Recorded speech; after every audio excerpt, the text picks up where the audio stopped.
السلام عليكم، مرحبا بكم في قناتكم التعليمية Math by Prof Hassan. Dans cet exercice, on va étudier une suite récurrente définie par cette relation. On dit ceci, c'est une fonction, c'est généré par une fonction homographique, c'est-à-dire de la forme ax plus b sur cx plus d. Alors on va introduire une suite qu'on va montrer qu'elle est arithmétique, et puis on va donner la formule du n, la formule explicite du n en fonction de n. Voilà, ce sont des exercices posés. Alors, posés à l'examen national. Alors, il y a des techniques à savoir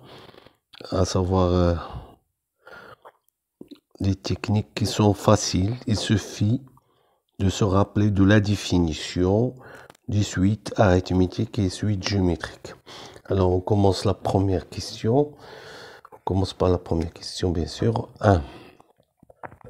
Là, on vous demande de montrer que quel que soit n appartienne à n, j'ai un inférieur strictement 1. Bien sûr, là, j'ai une suite arithmétique.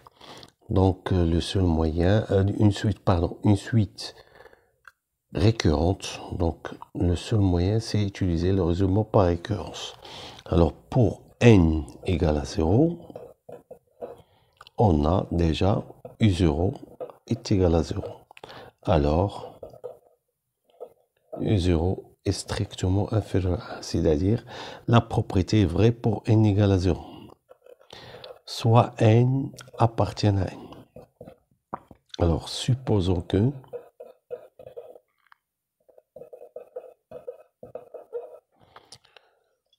un strictement inférieur à 1. Montrons que un plus 1 strictement inférieur à 1. Alors, il ne faut pas tomber dans le piège d'essayer d'encadrer ce quotient, parce que lorsqu'on a un quotient qui, dans les deux si on a dans les deux termes de quotient, la variable ici c'est un, donc c'est difficile d'obtenir une égalité par encadrement. Alors le seul moyen, c'est utiliser la différence. J'ai à démontrer un plus 1 strictement inférieur à 1. Il suffit de montrer que la différence est négative. Alors, si je veux démontrer que la différence est négative, je vais remplacer par l'expression de n plus 1 et je vais essayer de factoriser ou bien mettre sous forme d'un quotient, c'est-à-dire une forme dans laquelle je peux déterminer le signe. Alors, j'ai un plus 1 sur 3 moins un moins 1 qui va nous donner. Alors, j'ai ici réduit au numérateur, c'est un plus 1 moins 3. Attention, là, Lucie, il ne faut pas se tromper. J'ai ici moins 1 fois moins un, donc c'est plus un. Voilà. Sur 3 moins un qui est égal à 2 fois un moins 2, 3 moins un. Je vais factoriser par 2. Et là, il suffit d'étudier le signe de un moins 1 et 3 moins un. Alors, d'après, voilà, et si j'ai un strictement inférieur à 1, on a un est strictement inférieur à 1, alors j'ai un moins 1 strictement négatif. Là, j'ai la différence 3 moins un, donc il suffit de comparer 3 avec un, et c'est simple. Comme un strictement inférieur à 1, qui est strictement inférieur à 3, alors par transitivité, UN strictement inférieur à 3. Donc, 3 moins UN strictement positif. Alors, le quotient est strictement négatif. Négatif sur positif, ça donne négatif. Alors, je peux affirmer que la différence est strictement négative. Donc, UN plus 1 strictement inférieur à 1. Alors, passons maintenant à la deuxième question. On vous demande, on pose Vn est égal à 1 sur Un moins 1. On vous demande de montrer que Vn est une suite arithmétique. C'est-à-dire, il suffit de montrer, voilà, nous allons montrer que Vn plus 1 moins Vn est constante. C'est-à-dire un réel indépendant de n. Donc, je vais écrire l'expression Vn plus 1 moins Vn, pardon, ici il y a une erreur. Là, c'est...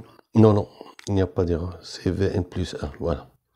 Donc, j'ai Vn plus 1 est égal à 1 sur Un plus 1 moins 1, moins 1 sur Un moins 1. Alors, d'abord, je vais remplacer par l'expression de Un plus 1, mais j'ai déjà fait le calcul ici. J'ai l'expression de Un plus 1 moins 1. C'est ce quotient. Donc, l'inverse, c'est 3 moins Un divisé par 2 fois Un moins 1. C'est-à-dire, il ne faut pas perdre du temps dans un devoir, par exemple, de recalculer ou bien remplacer et calculer une deuxième fois. Vous avez déjà la formule de Un plus 1 moins Un. Donc, il suffit de remplacer ici. C'est l'inverse de quotient. Moins 1 sur Un. Alors, qu'est-ce que je vais faire? Je vais tout simplement réduire au même dénominateur parce que le but, c'est simplifier cette expression. Donc, le dénominateur commun, c'est 2 fois Un, 3 moins Un. Ici, moins 2. Tout simplement, je vais multiplier par moins 2 qui va nous donner... Voilà, donc j'ai 1 moins Un sur 2 fois Un moins 1. Est-ce que vous remarquez? Là, ce sont deux réels opposés. Voilà, Un moins 1, 1 moins 1. Je vais simplifier. Ça va me donner moins 1 demi. Voilà. Et voilà la proposition de montrer.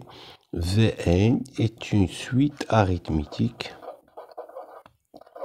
Une suite arithmétique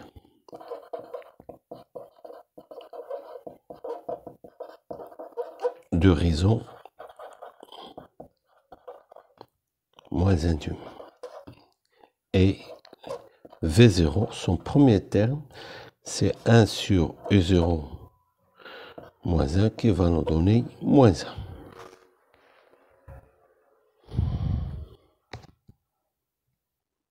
Alors, on va donner l'expression de Vn en fonction de n. Alors, je rappelle ici, voilà, si on a Vn, une suite arithmétique de raison, par exemple, R, alors le terme général, c'est Vn est égal à V0 plus n fois R. Voilà, ça c'est notre formule qu'on va appliquer ici. Petit b, voilà. Alors j'ai Vn égale à V0 plus n fois R. Donc V0 c'est moins 1. La raison c'est moins 1 demi. Donc moins 1 sur 2 tout simplement. Voilà. C'est moins 1 demi. La raison, c'est moins 1 demi. Voilà l'expression de Vn. Puis, on vous demande de donner l'expression de Un. Là, il suffit de d'abord exprimer Un en fonction de Vn et puis remplacer par l'expression de Vn. Alors, j'ai ici Vn est égal à 1 sur Un moins 1. Donc, Un moins 1 est égal à 1 sur Vn. Donc, Un est égal à 1 plus 1 sur Vn. Alors maintenant, je vais remplacer par l'expression de Vn, c'est 1 sur moins 1 sur 2, que je peux écrire tout simplement Un est égal à 1 plus, moins, pardon, 2 plus N, et c'est ici 2. Voilà. Je peux le laisser comme ça, là, c'est ce qu'on nous demande, tout simplement l'expression du n fonction de n. Alors, déterminer la limite, c'est simple. Voilà, nous avons ici la limite du n, c'est la limite de l'expression 1 moins 2 sur n, 2 plus n, qui va nous donner 1, car on voit bien que là, la limite de cette suite, c'est 0. Et voilà, l'exercice est terminé.